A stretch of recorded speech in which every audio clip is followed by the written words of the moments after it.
Second video cost accounting का जल्दी जल्दी हम लोग कवर करेंगे। तो ये आ गया हमारा लेबर की बात ये होती है कि किसी भी फैक्ट्री बिजनेस में ज्यादातर ये जो हम कॉस्ट पढ़ते हैं वो फैक्ट्री ओरिएंटेड पढ़ते हैं, प्रोडक्शन ऑफ गुड्स की बात है, आपके सिलेबस को हम डिफाइन करते हैं। तो यहां लेबर की बात जब हम करेंगे तो यहां दो तरीके से हम कर देंगे, एक डायरेक्ट लेबर और एक इनडायरेक्ट लेबर। लेबर सब होते हैं, बस एक जो बिजनेस में जो प्रोडक्शन में डायरेक्टली इन्वॉल्व होता है उसको हम डायरेक्ट लेबर कह देते हैं, और जो इनडायरेक्ट सपोर्ट करता है उसे हम indirect labour. For example workers direct labours में आ जाएंगे जो एक्चुअल काम कर रहे हैं, लेकिन मान लीजिए वहीं गेट कीपर जो गेट कीपर तो गेट कीपर इनडायरेक्ट काम वो भी कर रहा है लेकिन वो इनडायरेक्ट लेबर में आ जाए। दूसरी चीज हम लेबर ये पढ़ क्यों रहे हैं, ताकि हम ज्यादा से ज्यादा चीजों को समझ सकें, कम बजट में बेहतर लेबर का मैनेजमेंट कर सके, ताकि उनको अच्छा रिटर्न दे और उनसे हमारी भी प्रोडक्टिविटी हो। एक बेसिक कॉन्सेप्ट है कि भाई लेबर से हमको प्रोडक्टिविटी मिलेगी तो हम उनको उतना रिटर्न देंगे। तो हम यहां पे बात करते हैं लेबर कॉस्ट कंट्रोल मेजर, हम कैसे लेबर का कॉस्ट कंट्रोल कर सकते हैं।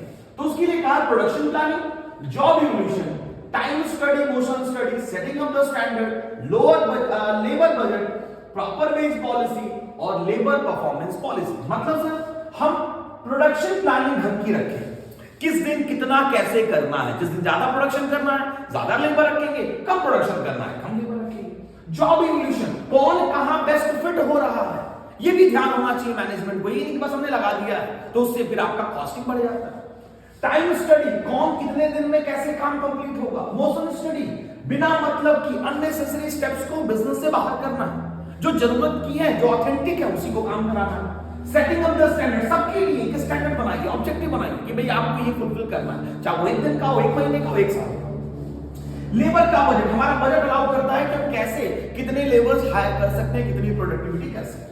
फिर आता है प्रॉपर वेज पॉलिसी, हमारी पॉलिसी क्या है वेज मतलब जो मजदूरी देने की, वो भी हमारा डिफाइन करता है कि हमारा लेबर कॉस्ट कंट्रोल कैसे होगा। और फिर आता है लेबर परफॉर्मेंस पॉलिसी कि हम लेबर के परफॉर्मेंस को जज करेंगे, जो बेहतर कर रहा है उसको और बेहतर करेंगे, जो नहीं कर रहा उसको हम वार्निंग देंगे और फिर आगे बेहतर करने की उम्मीद करेंगे। सर थोड़ा सा हम आगे अगर बढ़ जाए तो एक टॉपिक आ जाता है लेबर टर्नओवर रेट। इसी के साथ एक बात बता दें तो शॉर्ट में हम एलटीआर कहेंगे कि हम the most important topic cover कर रहे हैं 70 to 80% हर चैप्टर का। अभी को वैसे पूरा क्यों नहीं कवर कर रहे हैं, टाइम नहीं होगा ना, आपके पास सुनने का टाइम है ना हम बता सकते हैं इतने कम छोटे छोटे 10-12 मिनट की वीडियो। लेकिन हाँ ये जरूर है, आप अगर ये 12 मिनट 15 मिनट का वीडियो कवर करते हो तो हर एक चैप्टर का 80% हम आपको कवर कर देंगे, आप अपने एग्जाम में आप रिलेट कर सकते हैं। सर लेबर टर्नओवर रेट क्या होता है, तो लेबर टर्नओवर रेट होता है बेटा rate of change in composition of labour, कितने लेबर आए और कितने गए। जीवन जैसा होता है, कितने लोग आते हैं और कितने लोग छोड़ के चले जाते हैं। सेम फैक्ट्री की भी बात वही होती है। सर आप पर्सनल हो रहे हैं, नहीं रियलिटी चेक दे रहे हैं। सर तो ये हो गया हमारा रेट। अब कहने का मतलब क्या होता है कि बिजनेस फैक्ट्री में लोगों का आना और जाना कोई बड़ी बात नहीं है, लेकिन ज्यादा आने जाने की प्रक्रिया हमेशा किसी भी ऑर्गेनाइजेशन को, फैक्ट्री हो कोई भी हो, वो हमेशा डिस्टर्ब करती है। तो ये समझने के लिए हमारे पास एलटीआर समझने के लिए हमारे पास मेथड है। पहले मेथड को हम कहते हैं बेटा सेपरेशन मेथड। अब सेपरेशन मेथड से हम एलटीआर निकालेंगे लेबर टर्नओवर रेट, तो फॉर्मूला होगा number of workers left during the period. अब वो ड्यूरिंग द पीरियड का मतलब ये वो एक हफ्ते की बात समझ सकते हैं, एक महीना, एक साल, जो भी, ये लेफ्ट पे फोकस रखेंगे upon average number of worker, average number of workers during the period. कितने एवरेज वर्कर्स थे तो opening plus closing upon two जैसे एवरेज करते रहेंगे, तो average number of worker during the period. और क्योंकि ये परसेंटेज में निकालना है तो हम इनको 100। दूसरे मेथड पे हम जाते हैं तो उसे हम कहते हैं रिप्लेसमेंट मेथड। अब रिप्लेसमेंट मेथड से हम एलटीआर अगर कैलकुलेट करेंगे सर तो क्या होगा, तो यहां पे हो जाएगा नंबर ऑफ वर्कर्स रिप्लेस्ड, बाकी बातें सेम रहेंगी, बाकी सारी बातें सेम रहेंगी, average number of workers during the year into 100। Important बात है रिप्लेस। एक बात बता दें, रिप्लेस का मतलब ये नहीं कि लेफ्ट, रिप्लेस मतलब उसकी जगह पे कितने लोग आए। से फॉर एग्जांपल मान लीजिए 30 लोग लेफ्ट करके चले गए, अब न्यू ज्वाइनिंग जो हुई वो मान लीजिए 70 वर्कर्स की, लेकिन 70 वर्कर्स की ज्वाइनिंग में क्वेश्चन ये कह रहा है कि ये 40 लोगों की जगह पे प्लेस हुए और प्लस 30 जो थे वो एक्सपेंशन प्लान में आए। 70 लोगों की ज्वाइनिंग हुई है, रिक्रूटमेंट न्यू रिक्रूटमेंट 70 है, लेकिन ये कह रहा है कि 40 लोगों की जगह भरी गई है और 70 लोग जो है बिजनेस के एक्सपेंशन प्लान के लिए आए, तो वहां पे रिप्लेसमेंट कितना होगा, 70 नहीं होगा, वहां पे 40 होगा। तीसरे की हम बात करेंगे जिसे हम कहते हैं फ्लक्स, और फ्लक्स कुछ नहीं है बेटा, ये दोनों का मिक्स है, जैसे number of worker left plus number of worker replace upon से वही average number of worker during the period upon 100। ये तीन मेथड है, सेपरेशन, रिप्लेसमेंट और फ्लक्स। उम्मीद करेंगे आप स्क्रीनशॉट ले लेंगे, इसमें आप महान हैं। एक और इसी में टॉपिक हम लोग देख लें कि सर कॉजेस, इसके कारण क्या है, कॉजेस ऑफ एलटीआर, क्यों वर्कर हमको छोड़ के आता और जाता है। दो कारण होते हैं, एक को कहते हैं अवॉइडेबल, एक को कहते हैं अवॉइडेबल और दूसरे को कहते हैं अनअवॉइडेबल। अरे नहीं सर, हम क्लास आज नहीं आए क्योंकि हमको नींद आ गई थी, ये अवॉइडेबल है, ये अवॉइड हो सकता है। लेकिन मेरी तबियत खराब हो गई थी सर इसलिए हम क्लास नहीं आए, ये अनअवॉइडेबल है। सेम वर्कर के केस में होता है। एक होता है सर अनअवॉइडेबल, जिसमें आता है बाबू डेथ, जिसमें आता है रिटायरमेंट का टाइम कि भाई अब रिटायरमेंट का समय आ गया, एक्सीडेंट जो एकदम मतलब अनअवॉइडेबल। एक होता है अवॉइडेबल, जैसे बहाना करना, ये सब अवॉइडेबल।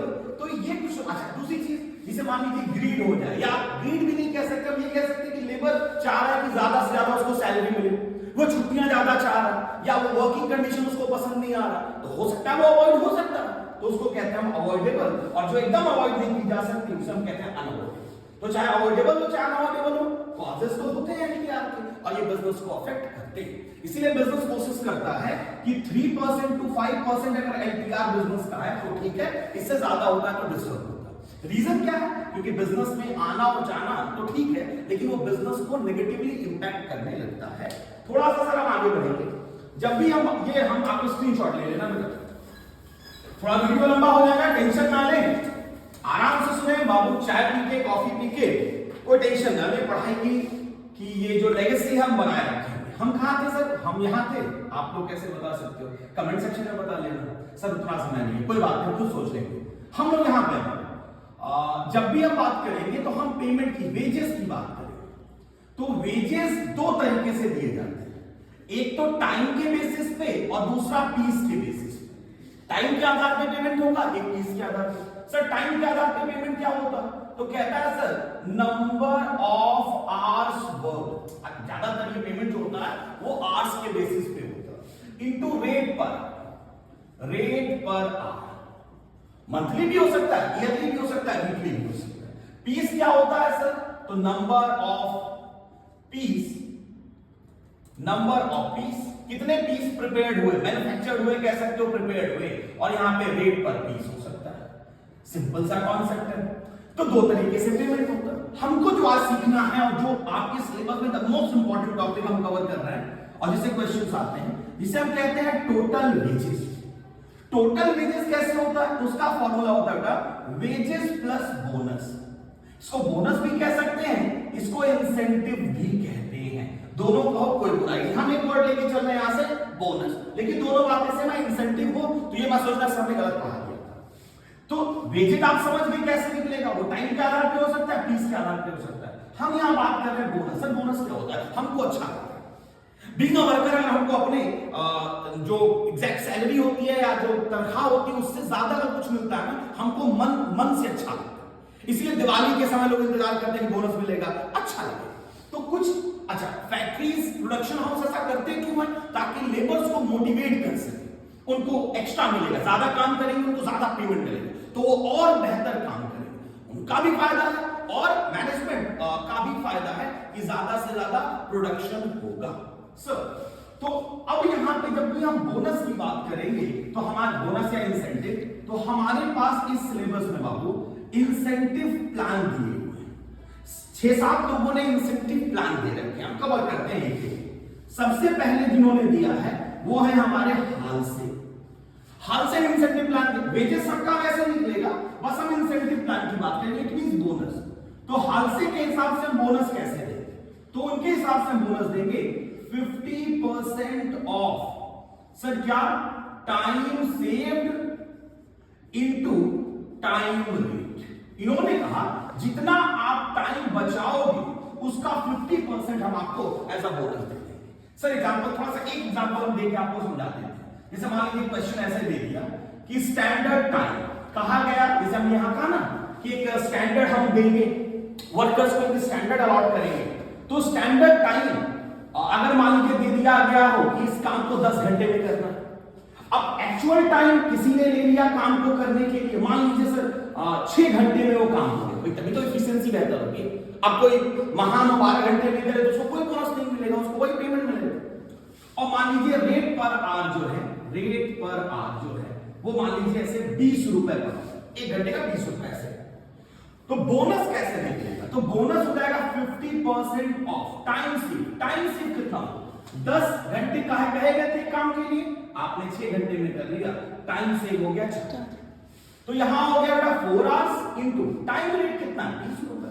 अब आप मल्टीप्लाई कर लो, 50% बाहर है इनटू ये कितना हो जाएगा सर 80, और 80 का 50% करोगे तो 40 रुपए। ये आपको एक्स्ट्रा मिलेगा, जो आपका नॉर्मल वेज है उसके बाद ये आपको 40 रुपए का बोनस मिलेगा। ये कॉन्सेप्ट चलता है। तो ये हो गया हाल से। अब हम एग्जांपल ले देंगे, फटाफट आप कंडीशन बताते चले जा रहे हैं। ये हो गया हाल से के बाद आप साथ लिखते चलो, गाना है ना, हम साथ हैं, जन्मों के साथी का तो पता नहीं, लेकिन हाँ हम साथ हैं।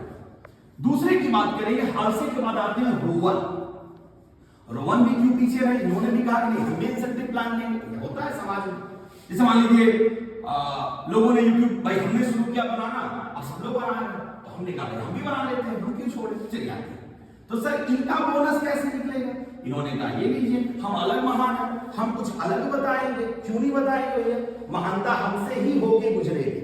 तो सर इन्होंने फॉर्मूला देना शुरू कर दिया। इन्होंने कहा ये लीजिए, time saved upon time allowed into time taken, confuse मत होना, बातें वही है, इनटू टाइम रेट। ये इन्होंने कह दिया। कितना टाइम बचाया? टाइम अलाउड मतलब वही स्टैंडर्ड टाइम, कंफ्यूज नहीं होंगे। टाइम टेकन का मतलब एक्चुअल टाइम, और टाइम रेट मतलब rate per hour, rate per week, जो भी क्वेश्चन दिया। तो ये रोवन का बोनस निकलेगा। अगला टेलर आ गया हमारे बीच, वही हेनरी। इन्होंने FW Taylor, Frederick Wilson Taylor, Henry नहीं, फ्रेडरिक विल्सन टेलर। अब टेलर जी ने कहा कि नहीं मैं भी कुछ आऊंगा। इन्होंने पहला कॉन्सेप्ट दिया कि भैया day wages are not guarantee. इन लोगों ने कहा कि जो वेजेस है वो तो मिलेगा। इन्होंने कह दिया day wages are not guarantee. इन्होंने कहा कि मैं वेजेस गारंटी नहीं करता, आप इफिशिएंसी के साथ काम करो, आपको पेमेंट मिलेगा। इन्होंने इफिशिएंसी को दो कंडीशन, मतलब वर्कर्स को बेसिकली दो पार्ट में बांटने का प्रयास किया। इन्होंने कहा हम दो पार्ट में बांटेंगे। एक कह दिया या तो तुम इफिशिएंट होगे, बेसिकली आप या तो आप इनइफिशिएंट होगे, या तो आप इफिशिएंट। इफिशिएंसी का मतलब ये कि जो काम जितने समय में कहा गया आपने कर दिया। एक होता है आपने नहीं किया, आप ठीक हो, उन्होंने कहा एक काम करो, आप 83% आपको मिलेगा पीस रेट का। मतलब मान लीजिए 100 रुपए तय किया गया है तो आपको 83% मिलेगा, 17 रुपए काट दिया जाएगा। सिंपल इतिहास समझ सकते हैं। और अगर आप इफिशिएंट हो तो आपको 175% फीस का, मतलब 100 रुपए की जगह आपको कितना मिलेगा 175। तो एक तरह से मैनेजमेंट का भी फायदा, आपका भी। अच्छे से काम करो, ज्यादा पैसा ले लो, कम टाइम में ज्यादा पैसा ले लो, बहाना करने की जरूरत है नहीं। तो कुछ लोग पीटो डाइट पे चले जाते हैं। और वर्कर में पीटो डाइट क्या होता है? खैनी बेटा, खैनी में ज्यादा समय लग जाता है। हमारे भारत समाज में खैनी में बहुत समय दिया जाता है। चाय पे बात नहीं करेंगे क्योंकि चाय बहुत महत्वपूर्ण है, तो चाय पे चर्चा नहीं करेंगे बेटा। तो ये हो गया हमारे टेलर के बाद हमारे आते हैं, आप स्क्रीनशॉट लेते रहना, सर बताने की जरूरत नहीं है, हम यहां तक वीडियो ही नहीं देख रहे हैं। आगे की बात करेंगे बाबू हम लोग, तो आगे उसके बाद चौथे पे मैरिक्स आते हैं। मैरिक्स ने कहा मैं क्यों पीछे रहूं, मैं भी कुछ बताऊं। तो मैरिक्स ने कहा हम एक काम करते हैं, चीजों को बैलेंस कर देते हैं। ये 3 कॉन्सेप्ट लेके आए। इन्होंने कहा हम इफिशियंसी चार्ट बनाएंगे, और इन्होंने कहा हम पेमेंट चार्ट बनाएंगे। इफिशियंसी में कहा कि अप टू अगर 83 83% तक इफिशियंसी है। इफिशियंसी समझ लेना, बहुत कंफ्यूजन नहीं है कि अगर आपको कहा गया कि 10 घंटे में ये काम करो और आपने अगर 10 घंटे में कर दिया, इसका मतलब आप 100% इफिशिएंट। अब मान लो आपको 10 घंटे में कहा गया और आपने 12 घंटे में किया, तो इसका परसेंटेज निकाल के चेक कर सकते हो, आपकी इफिशियंसी आपकी कम है। कितनी कम है वो परसेंटेज निकल जाएगा। तो वो परेशान ना होना, क्योंकि न्यूमेरिकल इतना नहीं आता, इससे जो आता है वो हाल से और रोमन से आता है, इसमें बस परसेंटेज याद रखना। तो मैरिक्स ने कहा 83% की अगर आपकी इफिशियंसी है तो आपको ऑर्डिनरी रेट पे पेमेंट मिलेगा। जो आपका ऑर्डिनरी रेट पेमेंट है, पीस रेट का, जो भी आपका पीस का ऑर्डिनरी रेट है वो मिलेगा। अगर मान लीजिए भाई आपकी इफिशियंसी 83% से 100% तक हो गई, तो इस बीच में अगर है तो कह रहा है सर यहां पे आप थोड़ा सा बेहतर हो जाएंगे, आपको यहां पे 110% पीस रेट मिलेगा, मतलब 10% एक्स्ट्रा आपका हो जाएगा, क्योंकि आपकी इफिशियंसी नॉर्मल से बेहतर हो गई है। फिर अगर आप मान लीजिए इफिशियंसी में 100% को पार कर गए, तो कह रहा है सर यहां पे आपको हाईएस्ट पीस रेट से मिलेगा, मतलब 120% पे मिलेगा, 120% पीस रेट। ये इनका था मैरिक्स का। तुरंत स्क्रीनशॉट ले लो, इसलिए हम वहां से हट जा रहे हैं कि आप स्क्रीनशॉट तुरंत ले लें। मैरिक्स के बाद अब बस ज्यादा नहीं होता, 2-3 और है, हम फटाफट बता देंगे ताकि आप लेबर तुरंत खत्म कर लीजिए। मैरिक्स के बाद आते हैं वो गैंट। गैंट्स का भी प्लान है। अब गैंट्स ने यहाँ पे 2 बातें कही। पहली बात तो इन्होंने ये कह दिया कि इन्होंने हालसे प्लस टेलर के कॉन्सेप्ट को उठाया। अब टेलर और हालसे का क्या है? हालसे ने डे वेजेस गारंटी किया था, हालसे ने डे वेजेस गारंटी किया था, डे वेजेस गारंटी। तो इसका मतलब गैंट का भी डे वेजेस गारंटी। टेलर ने कहा था कि नहीं, हम इफिशियंसी पे जाएंगे, जो जैसा इफिशिएंट होगा वैसा उनको पेमेंट करेंगे। तो ये इफिशियंसी पे, इसका मतलब इन्होंने दोनों बातों को मिक्स कर दिया। और मेरे हिसाब से पूछो तो गैंट का प्लान सबसे बेस्ट है, क्योंकि उन्होंने डे वेजेस भी कहा और इंसेंटिव प्लान भी उस पे इफिशियंसी पे बेस कर दिया। तो चलिए सर, इनका इन्होंने क्या कह दिया, तो डे वेजेस गारंटी कर दिया, और उसके बाद इन्होंने क्या किया, कॉन्सेप्ट नंबर 1, अगर जो आउटपुट आया स्टैंडर्ड से कम है, अगर मान लीजिए आउटपुट कहा गया कि भाई आपको 10 यूनिट बनाना है और स्टैंडर्ड आउटपुट 10 यूनिट आया और स्टैंडर्ड था 20 का, इसका मतलब आउटपुट कम है। तो इन्होंने कहा क्या मिलेगा, तो कह रहे कोई टेंशन नहीं, जो चुपचाप टाइम रेट था ना उसके अनुसार इनको पेमेंट, टाइम रेट पे पेमेंट कर दो। दूसरा कंडीशन, अगर आउटपुट स्टैंडर्ड के बराबर है तो सर क्या करें, अगर मान लीजिए आउटपुट स्टैंडर्ड के बराबर है तो क्या करें, तो यहां कह रहा है कोई टेंशन नहीं, थोड़ा सा तो बेहतर स्थिति है, तो टाइम रेट तो 2 ही दो प्लस 10% का बोनस दे दो, ताकि वर्कर खुश हो जाए और बेहतर काम करे। तो लास्ट कह रहा है सर, अगर मान लीजिए आउटपुट अगर ज्यादा हो गया स्टैंडर्ड कम है, तो बहुत अच्छी बात है। तो कह रहा है यहाँ पे कुछ नहीं करना है, यहाँ पे जो हाईएस्ट पीस रेट है ना, जो भी हाईएस्ट पीस रेट है उसके अनुसार पेमेंट कर दो। तो ये बेहतर प्लान है कि भाई जो जैसा है उसके अनुसार उनको पेमेंट मिलता जाएगा, लेकिन ऐसा नहीं कि किसी को कम मिलेगा, जिन्होंने नॉर्मल काम किया उसको डे वेजेस मिल जाएगा। तो ये हो गया हमारे जब गैंट की बात है। लास्ट पे हम आते हैं, लास्ट समरी पे आते हैं, तो बेडॉक्स पे आते हैं। चलिए हम ऊपर ही उठा देते हैं बेडॉक्स, बस हम फॉर्मूला लिखेंगे क्योंकि वो डिटेल से जाएगा तो टाइम नहीं हमारे पास। तो 6 पे आते हैं बेडॉक्स प्लान। अब बेडॉक्स प्लान क्या कहता है सर, तो एक सिंपल सा फॉर्मूला है हमारे पास बेडॉक्स का। तो कहता है सर बोनस कैसे आएगा, तो बोनस का यहां फॉर्मूला है नंबर ऑफ बीज सेव्ड अपॉन, अब यहां पे हो जाता है हमारा नंबर ऑफ बीज सेव्ड। ये एक 1 आवर की बात पे चलता है, लेकिन डिटेल नहीं जाएंगे, फॉर्मूला आप लिख लो, into hours rate upon 60, 1 hours में 60 मिनट्स होते हैं, इनटू 75 अपॉन 100। इनका कॉन्सेप्ट होता है कि 75% ही वर्कर को देंगे, 25% इनडायरेक्ट वर्कर्स को पेमेंट किया जाता है बेडॉक्स प्लान। अब एक और आता है बाबू 7 नंबर, को पार्टनरशिप। अब को पार्टनरशिप इंसेंटिव प्लान है, कहता है वर्कर्स को, ये न्यूमेरिकल कॉन्सेप्ट नहीं है, छोटा सा कॉन्सेप्ट है कि क्यों ना वर्कर्स को ये कह दिया जाए कि तुम अगर अच्छा काम करोगे तो तुमको भी फैक्ट्री में मैनेजमेंट पे पार्टनरशिप ऑफर कर दिया जाएगा। वो डिपेंड करेगा कितना परसेंट, बात की बात। एक और आता है प्रॉफिट शेयरिंग। प्रॉफिट शेयरिंग, अब प्रॉफिट शेयरिंग क्या होता है सर, कहा गया कि भाई अगर वर्कर्स को क्या मतलब है कि भाई ज्यादा बिजनेस हो, ज्यादा प्रॉफिट आए, ज्यादा प्रोडक्शन हो, वो तो उनको मोटिवेट करने के लिए कहा जाता है कि ये काम करें, आपको तो वेजेस मिलेगा ही, लेकिन अगर आप अच्छा काम करेंगे, बिजनेस हमारा अच्छा रन करेगा, ज्यादा प्रोडक्शन होगा, ज्यादा सेल होगा, प्रॉफिट ज्यादा होगी, तो आपको उसमें से कुछ परसेंटेज आप क्या दे देंगे, प्रॉफिट दे देंगे, आप खुश हो जाएंगे, तो आप अच्छे से काम करेंगे। तो ये हमारा हो गया प्रॉफिट शेयरिंग। एक बात और बता दें, जो एक लास्ट टॉपिक बचा था हमारा, बिन कार्ड, ये मटेरियल का, स्टोर लेजर, ये मटेरियल में थोड़ा सा बच गया था, वो हम बता दे रहे हैं। बिन कार्ड जो होता है वो स्टोर बनाता है, और जो स्टोर लेजर होता है बेटा वो कॉस्ट अकाउंटेंट बनाते हैं या अकाउंट डिपार्टमेंट बनाते हैं। बिन कार्ड में कुछ नहीं होता, बस क्वांटिटी लिखी होती है कि भाई कितनी क्वांटिटी ये सामान है, लेकिन स्टोर लेजर में क्वांटिटी प्लस प्राइस मतलब वैल्यू दोनों लिखा होता है। इसको हम नैरो कॉन्सेप्ट कहते हैं, इसको हम लोग ब्रॉड कॉन्सेप्ट कहते हैं। चलिए मिलते हैं नेक्स्ट वीडियो में, तब तक के लिए धन्यवाद।